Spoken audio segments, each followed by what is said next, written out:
Hi நம்ம ஒரு interview போகிறோம்னு வச்சுக்கோங்க. அந்த இன்டர்வியூவில் கண்டிப்பாக செல்ஃப் இன்ட்ரோடக்ஷன், நீங்கள் பண்ண ப்ராஜெக்டை பற்றி சொல்லுங்கள், இந்த மாதிரி நிறைய விஷயம் கண்டிப்பாக இருக்கும். அந்த விஷயத்த நம்ம ப்ரிப்பேர் பண்ணிட்டு போயிடுவோம். என்ன சொல்லணும்னு ப்ரிப்பேர் கண்டிப்பாக பண்ணிட்டு போயிடுவோம். ஆனால் அது எப்படி சொல்லணுங்கிறது நிறைய பேருக்கு தெரியாது. அதை சொல்றதுக்குன்னு ஒரு மெத்தட் இருக்கு. அதுதான் ஸ்டார்னு சொல்லணும். இப்போ ஸ்டாருங்கிறது எஸ் ஸ்டாண்ட்ஸ் ஃபார் சிச்சுவேஷன். இப்போ உங்களுக்கு ஒரு ப்ராப்ளம் இருக்குன்னு வச்சுக்கோங்க. அந்த ப்ராப்ளம்க்கு ஒரு சுச்சுவேஷன் இருக்கும். பிகாஸ் என்ன ப்ராப்ளம் இருக்கோ அதுதான் அந்த இடத்துல சுச்சுவேஷன். எனக்கு இந்த மாதிரி ப்ராப்ளம் இருந்துச்சு, நான் ஃபைனல் இயர் படிச்சுட்டு இருந்தேன், அந்த இடத்துல எனக்கு ப்ராஜெக்ட் பண்ண வேண்டியது இருந்துச்சு, அந்த ப்ராஜெக்ட்டுக்கு எனக்கு டேட்டா செட் கிடைக்கல, அந்த மாதிரி விஷயம் இருந்தால் அதான் எனக்கு அந்த இடத்துல problem. T stands for task. அந்த ப்ராப்ளமை சரி பண்றதுக்கு என்ன மாதிரி டாஸ்க்கு அந்த இடத்துல பண்ணா அந்த ப்ராப்ளம் சரியாகுங்கிறது தான் அந்த இடத்துல டாஸ்க்குங்கிறது. Next one is action.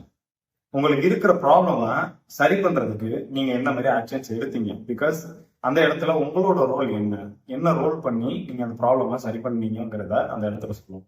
இந்த last one is result.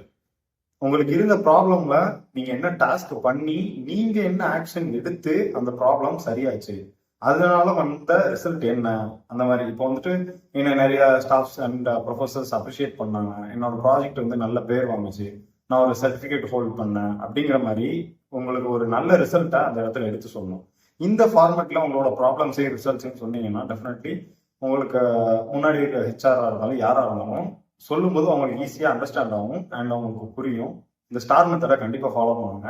Next வீடியோவில் பார்க்கலாம். பாய்.